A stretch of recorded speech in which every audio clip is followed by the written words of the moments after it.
everyone, welcome to Wokena. My name is Hawa Bari, and for today's episode, we're joined by Chris Aitchison. Hi, Chris. Hawa, how are you? I'm great, thank you. Excellent. Chris, thank you so much for accepting to be part of this. This is our very first episode, and we're very proud to have you as our first guest. Chris, just to set the context, can you quickly introduce yourself, your name, your job title, where are you from originally, and also how long you've worked on a Simandou project? I'll give that a go. So, bonjour, Madame Barry. Je m'appelle Chris Aitchison. Je suis directeur général SimFer. So I'll do the translation because that may not have come across very well. So that was good, by the way. So Chris Aitchison, thank you very much for the introduction, and the managing director of SimFer, leading both the execution and the early operations for SimFer as we build the Simandou project. I'm Australian by birth, but have lived, I guess, internationally in delivering projects associated with the projects I'm delivering for the last 10 years between here and other countries. And to understand better what you're doing here for the Simandou project, can you just give us an overview of what your role entails? Yeah. So a difficult one to explain. And again, there's a family joke we have. So I have two daughters, 20, 25 and 22. And they quite often ask, Dad, what is it you actually do? We have trouble describing your role to our friends at school, and I can't help them with that, unfortunately. I get them to guess and they give me responses, and it's never really quite right. I guess I can easily describe my role as I have the best and easiest job on this project. And the reason why I say that is I have the benefit of travelling across the project. I see everything on the project, everything we do. I'm humbled by being part of the team that's delivering Simandou, but I'm even more humbled by visually seeing the way in which they're doing it and executing the work. And to be able to go into the field, I'll give you an example. So recently we had a meeting with the Prime Minister of Guinea. It was a fantastic meeting. Literally hours after that meeting, I'm on an aeroplane and I'm heading down to site. I'm then in my high-vis, PPE uniform, and I'm heading out in the field. I'm inside the tunnel, the rail works, and I'm seeing the work. And so very few people get the opportunity to do that. We as a company don't build nations. People often talk about this as a nation-building project.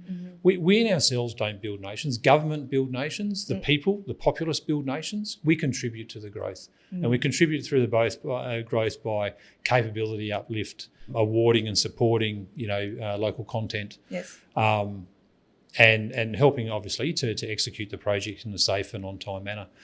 So to be able to be part of a team that's doing that, to have the privilege of leading the team is exceptional. But to be part of the team, which is more important, delivering that is just an incredible human emotion, right? To be part of something bigger than you.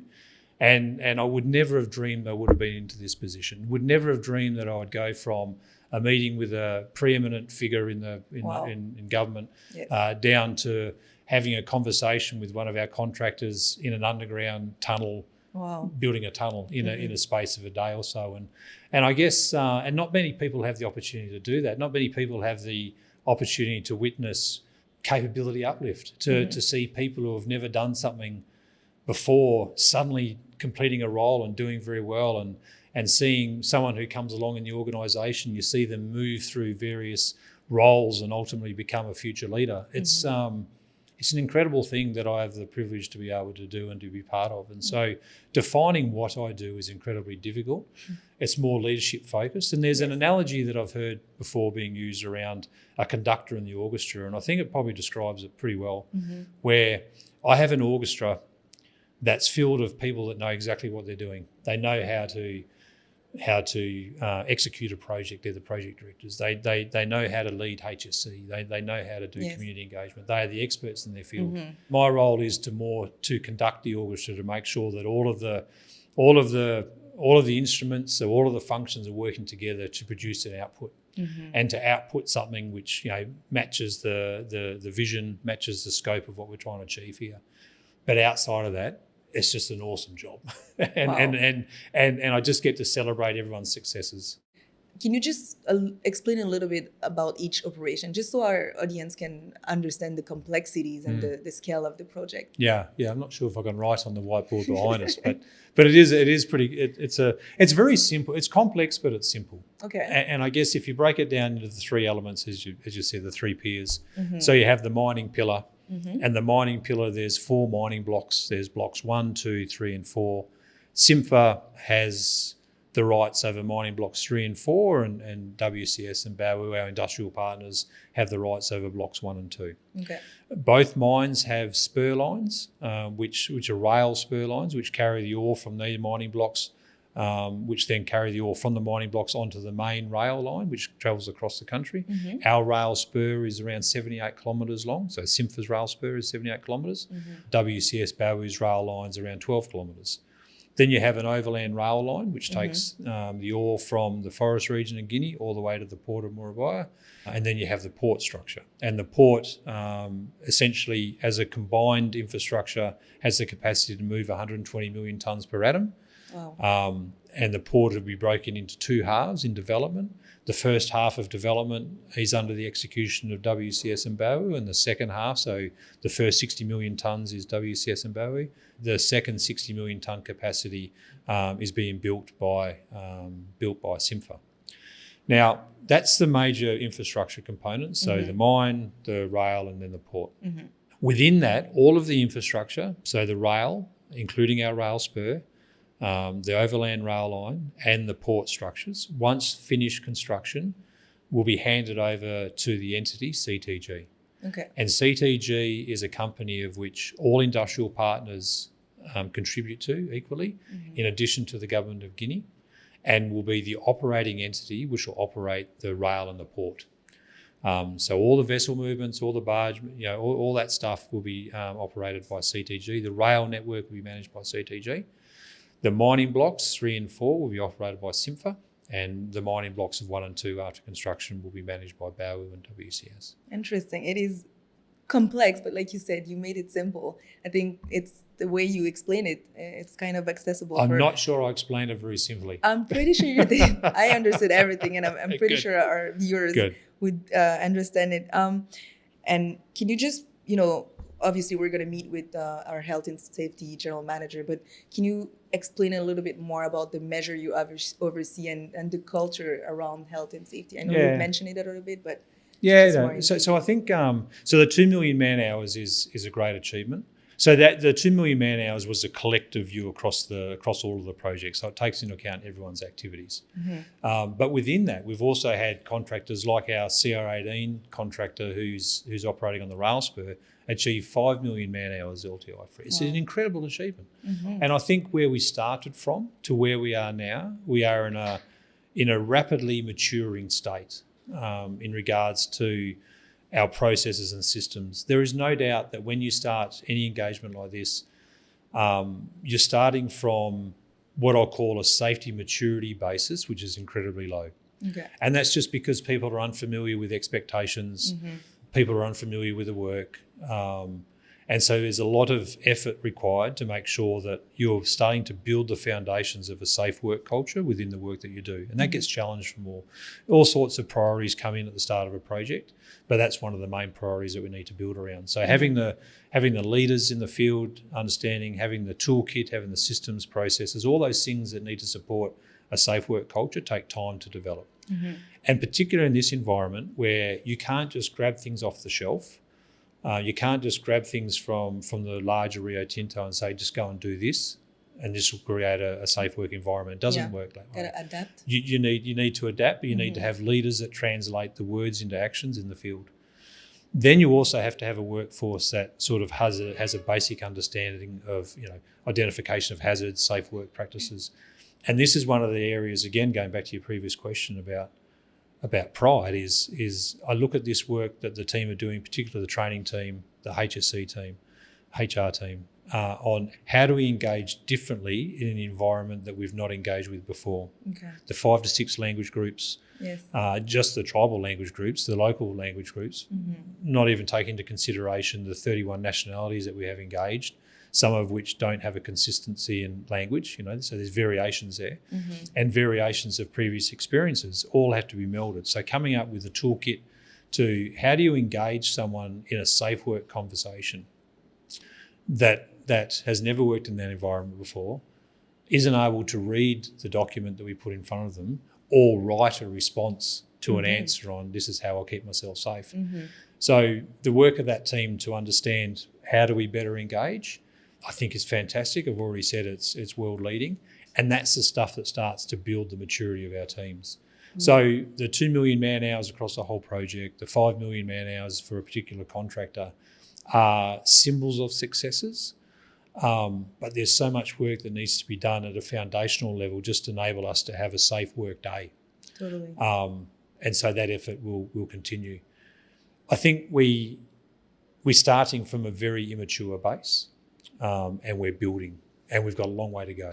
And it's wonderful because so many different people understanding, like you said, in different ways, that doesn't make them necessarily not in the position to learn, but just in a different way. And the fact that the teams are taking the time to adapt the message just so everyone can be in the same level in terms of health and safety culture. So that's really commendable. So Chris, I would like to get more in depth on the construction, the project itself, and also how Rio Tinto contribute to it. Because over the past year, there have been huge construction development. Yes. I want to ask you, what is the major achievement that you're the most proud of, and why? Yeah. That's similar to one of the first questions. That's a really difficult one. You're almost asking me which one of my children's my favourite. So when you look I love the comparison. so when you look at what's your most favourite thing, or what's the most important thing that's been delivered over the last year, it's incredibly difficult to answer. I'm pretty sure. Because when you think about construction, so everyone gets excited about construction. Everyone gets excited about what they see coming out of the ground. So I could say that one thing that really excites me is the bridge construction over the Milo River, and you can see the first bridge pier being constructed. So it's around 5 to 6 levels high.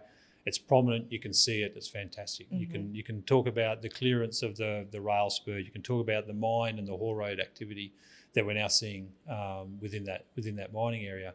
But all of those things can only be produced by all of the efforts of the team leading up to that point. So all the way from the negotiation team that's negotiating the outcomes and forming the agreements that we're working under, sort of they provide the foundations and the umbrella to the way in which we're going to work, to the teams that have to do the design, to the team that has to secure the permits, that has to engage with the community to secure the land and support the community, to the team that has to onboard and induct. We've got inductions that happen in China, for instance, in Beijing. We've got people that are working in multiple countries globally doing design or fabrication. All of that has to come together to enable that pier to be built across the Milo River. And so when we talk about construction achievement, we can't just talk about the construction achievement. We have to talk about everything else that happens before then. What are you, I know that's another difficult question, but what are you the most excited for the remaining months of the year for Simandou? Yeah, so look, the end of this year provides the first opportunity to give feedback against some milestones that have been established with the government. So within the framework agreements that we've pulled together amongst the industrial partners and the government of Guinea, we've committed to interim milestones to be achieved on the infrastructure in particular by the end of 2024. As we get to the end, this is the first opportunity we have to measure ourselves against that. We obviously track progress on a monthly basis, weekly basis, daily basis. So I'm not talking about not knowing where we are against those milestones, but it's the first time there will be a public declaration with respect to this is where all industrial partners are at. And that excites me because I think we're very well placed. We're in a fantastic position to be able to achieve those milestones.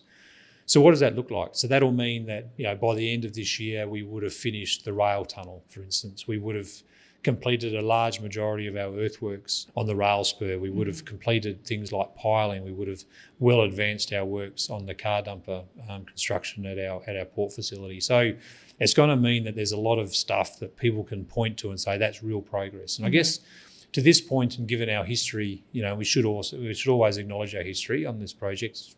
We sort of stopped and start.